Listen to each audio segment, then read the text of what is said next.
Obviously, didn't get the win here tonight, but I mean, let's be honest. You had some really good drives against this tough Lena St. Thomas Aquinas team, and up until the very end, they didn't work out for you. But I mean, you kind of challenged this defense tonight.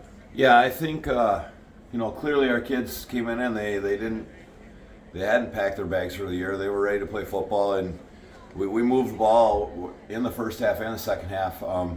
The running clock there got us a little bit in the second half because kind of stymied us getting any real energy and momentum. But I mean, our kids clearly were fighting tooth and nail, and they didn't give up. Every time they were trying to break a play, trying to get a little bit further, and we were going 3 yards at a crack, which is what we've been asking them to do the whole year. And eventually they busted a couple here and there, and we kind of drew some stuff up there at the end that worked out, and we got in the end zone.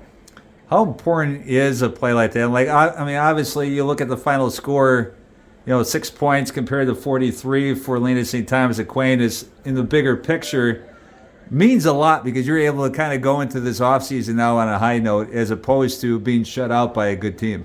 Yeah, we kind of talked about it. Like, it's a marker of our kids get to hang their hat on the fact that Lena did a lot of good things. They held a lot of teams scoreless this year, and the fact that we could put 6 points on the board is important, and we can say we put 6 points because they had a majority of their starters out there. They didn't pull kids. There weren't a lot of their freshmen and sophomores out there, so it was pretty good, and that's something they can build on and know that. I think even this week we had a little problem last year with this game, and then this year some of the stuff crept in where I think kids were truly afraid, and I think tonight proved. I mean, we went toe to toe, blow to blow. Unfortunately, they had a couple big plays on us that our kids just didn't.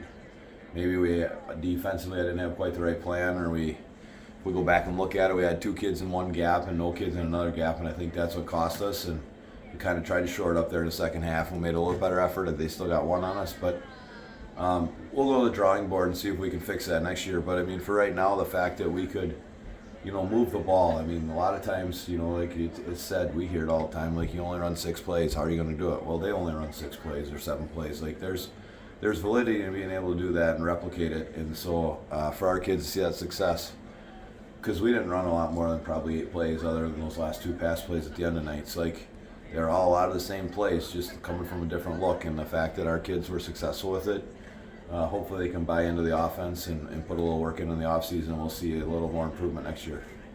Final message for the seniors tonight that obviously gave it their all. It was a little dicey there for a moment there. It looked like Giovanni Mercier was going to have his career end on a injury, but instead delivers a high note that kind of end the season. Yeah, I mean, I didn't even actually talk to the seniors there. We've been kind of talking about it all week. We kind of knew what our fate was. We knew we were just out of the outside of the playoffs, and so we talked about making memories and having fun and doing things on this field that you're going to remember, because I'm going to guess it's going to take them a while to make their way back to the locker room tonight, and that's okay. This is for probably all my seniors, probably their last football game realistically.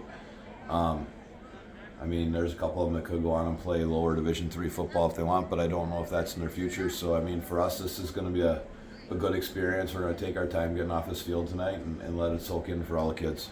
Highlight of the season for you as we wrap things up here from Fish Creek. I don't really have a single highlight. Like, the coolest part is, like, we just went into that huddle and we could have talked about lots of things, and we're out on there cracking jokes. Like, Sean Yill coming out for football, and his sense of humor and what he's brought to the team chemistry has been amazing. Like, we're down there, like, my first question was asked going, well, how close were you to scoring those 2 points? Because I promised him a couple carries tonight, and he didn't get as many as I wanted.